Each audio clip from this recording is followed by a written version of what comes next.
Hej igen.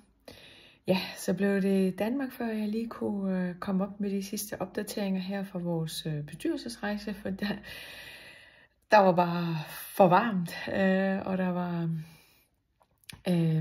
alt for meget at se til at jeg ligesom havde overblikket til at kunne lave den sidste video. Men her kommer den, og det vi oplevede de sidste par dage, var at vi besøgte et uddannelsescenter, Bunjo hed det, som vi samarbejdede med.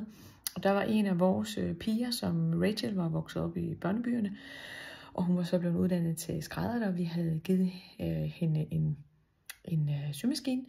Og nu var hun så lærer på det her uddannelsessted, og den vej forsørge sig selv og hjælpe flere med at kunne forsørge sig. Og der oplevede vi flere forskellige uddannelser, både folk, der var ved at blive elektrikere, og kørekort og kokke og så videre. Så det var meget givtigt.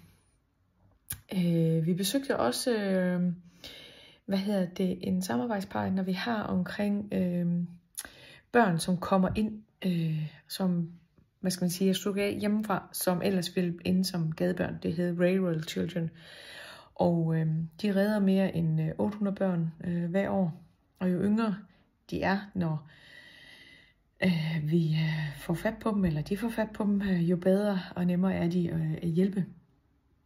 Og det er jo også fordi, at de både kan, have en drøm om at kunne klare sig på gaden, men måske også komme i nogle juridiske problemer. Men alt det er der hjælp til børnene, og de fleste af dem får vi faktisk reintegreret. Nu sker der lige noget med min mail her, hvor jeg lige har skrevet, hvad det var, jeg manglede at fortælle jer.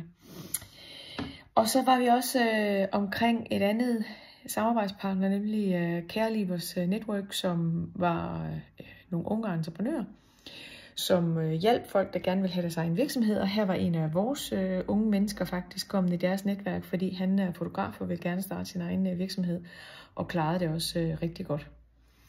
Sidst men ikke mindst besøgte vi også ambassadøren, som kunne fortælle os rigtig meget omkring, hvordan Tanzania udvikler sig, og hvad der kommer til at ske i landet, og hvad det er, han forudser. Der kommer til at være det vigtigste, nemlig at få etableret en masse erhverv i landet, sådan så at de faktisk har nogle steder at få noget arbejde. Den her voksne befolkning, som inden for 5 år nok ender på 100 millioner. Men jeg vil slutte min fortælling her om rejsen. Håber I har kunnet bruge videoerne til noget. Det var i hvert fald min hensigt at dele min oplevelse med jer. Jeg vil komme tilbage til jer i forhold til alt det, jeg har lært, og alt det, jeg har fundet ud af. Jeg har lært en masse nyt, og det vil jeg prøve at formidle i samarbejde med den øvrige bestyrelse og i samarbejde med hovedkontoret.